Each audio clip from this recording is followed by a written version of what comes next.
mo lang ito maririnig at sana matauhan ka sa tanong na ito. Paano kung ang mismong ginagawa mong self-improvement at panonood nito ay ang mismong dahilan din kung bakit hindi ka pa rin umuunlad physically, mentally at spiritually? Tatapatin na kita lakan, hindi lahat ng matatawag mong self-improvement ay mabuti. Oo, sa akin mo yan mismo narinig.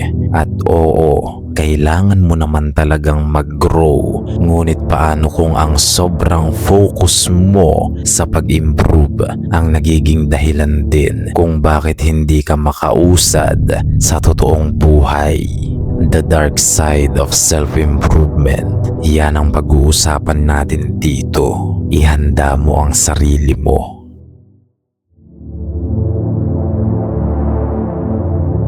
Self-improvement can become your biggest distraction. Napapagtanto mo ba yan minsan? Daan-daang self-improvement videos na ang pinanood mo. Ngunit ilan kaya doon ang nagbigay sa'yo ng totoong transformation? Hindi ka na sigurado because you are not learning, you are delaying. At oo, naiintindihan naman kita. Watching videos feels productive.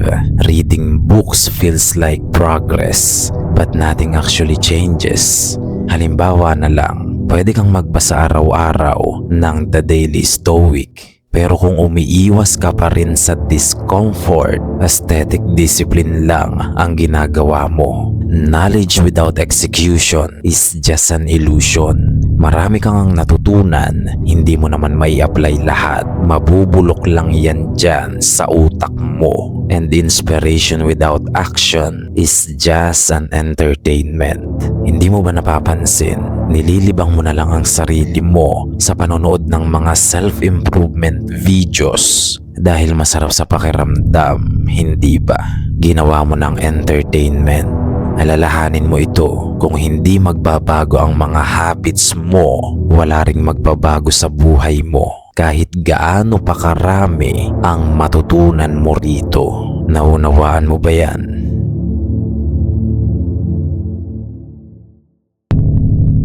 Too much input kills clarity. Nakukuha mo ba ang punto niyan? Noong una, gusto kong araw-araw makapag-upload dito ng mga bagong kaalaman para sa inyo. Ngunit na-realize ko rin na hindi yun healthy para sa inyo. Alam mo kung bakit? Dahil information overload lang ang mangyayari. Sa sobrang dami nyo nang natutunan, wala na kayong halos masimulan. Na-paralyzed na kayo ng libo-libong informations. At kasama na rin ito dyan, wawarningan na kita.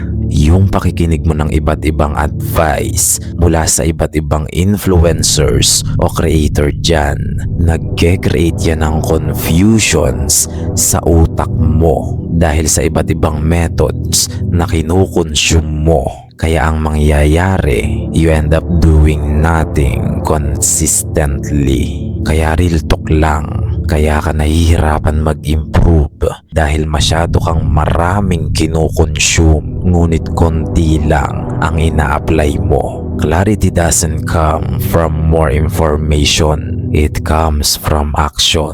Bibigyan kita ng method.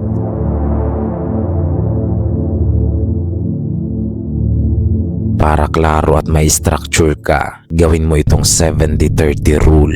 Ibig sabihin, 30% learning, 70% doing. Ganito yan, makinig kang mabuti. Learn just enough to understand.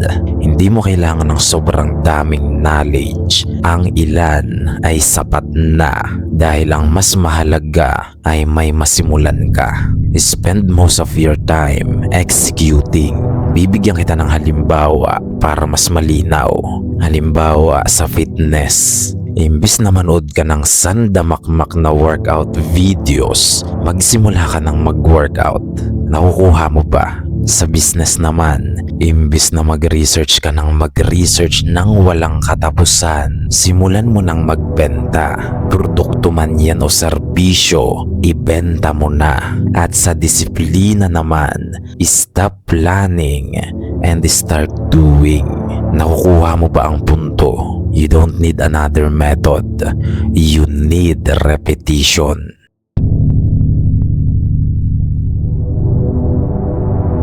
Ito pa ang delikado sa self-improvement, lakan. Mag-iingat ka sa mga nagtuturo nito na ang habol lang ay views at engagement para sa sarili nila.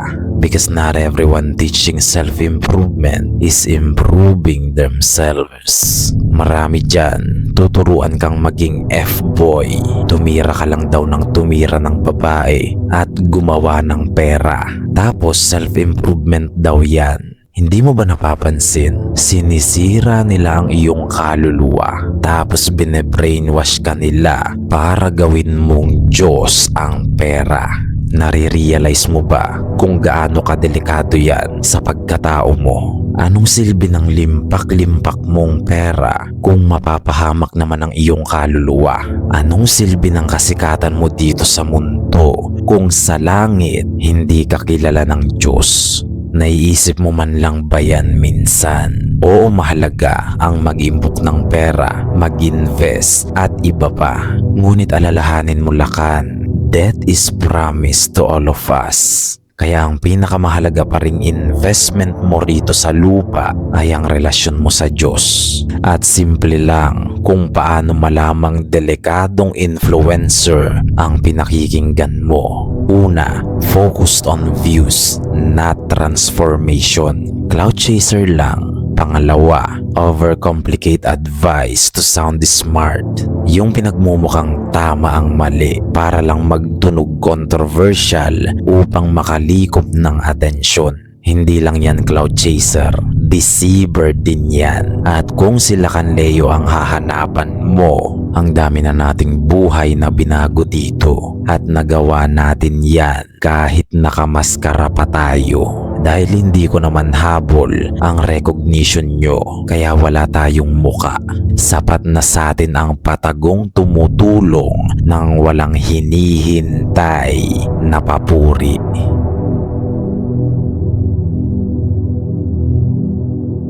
Ngayon, babalik tayo sa danger of self-improvement. Delikadong delikado na ma-stuck ka sa loop na ito. Because it doesn't just waste your time, it slowly destroys your ability to act. Naunawaan mo ba yan? Imbis na kumilos ka, sinasanay mo ang sarili mo sa pag-consume. Nararamdaman mo ngang productive ka habang nanonood, ngunit walang tunay na productivity ang nangyayari. Tapos nawawala rin yung gigil mo na magsimula na. Dahil nakakita ka na naman ng another self-improvement videos mula sa ibang creator at pinanood mo na naman yun imbis na kumilos ka.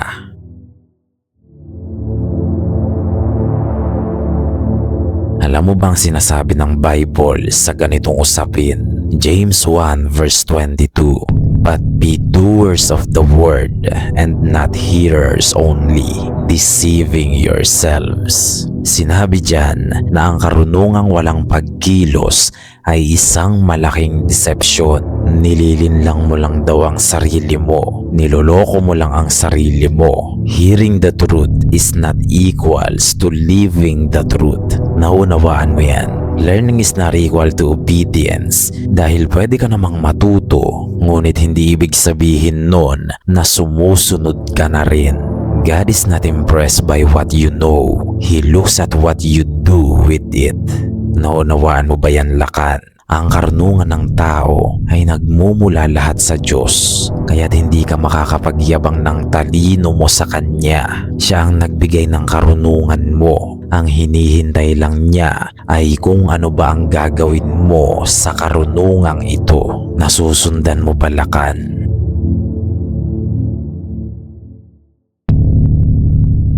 Bibigyan kita ng 4 na method kung paano mo ma-optimize lahat ito. Una, cut your input. Limitahan mo lang ang videos na pinapanood mo. Pumili ka lang ng influencers na sa tingin mo ay totoo at hindi ka ipinapahamak lang para sa views. Limitahan mo ang pagbabasa ng libro at mas mainam kung Biblia ang babasahin mo. At limitahan mo rin ang podcast na pinapanood mo. Yung may mga laman lang ang panoorin mo. Guard your energy and ears, lakan. Pangalawa, pick one area. Fitness, finance, discipline or faith. Pili ka lang ng isang sekta dyan kung saan mo gustong mag-improve. Dahil kapag hiwa-hiwalay ang focus mo, hiwa-hiwalay din ang progress mo. Pangatlo, apply immediately. Kapag may bago kang natutunan, i-apply mo agad ito. Because if you don't apply it fast, you won't apply it at all. Pang-apat, track behavior, not knowledge. Mas mahalaga pa rin ang habits kaysa ideas. Dahil ang buhay mo ay huhulmahin ng mga inuulit-ulit mong gawin kaysa sa inuulit-ulit mong panoorin. Naunawaan mo ba yan? Hindi mo na kailangan ng isa pang video. Ang kailangan mo ay kumilos na. Stop consuming and start executing. Dahil kapag hindi mo binago ang habits mo ngayon, may ista ka lang sa ganyang cycle. Basta lagi mong tatandaan, we have a mission, we have a movement. We don't chase validations, we chase improvements. But self-improvement without Jesus is just a self-obsession. Gayunpaman, marami nga ang makakapakinig, ngunit iilan lang ang makakaunawa. Hanggang sa muli, lakan.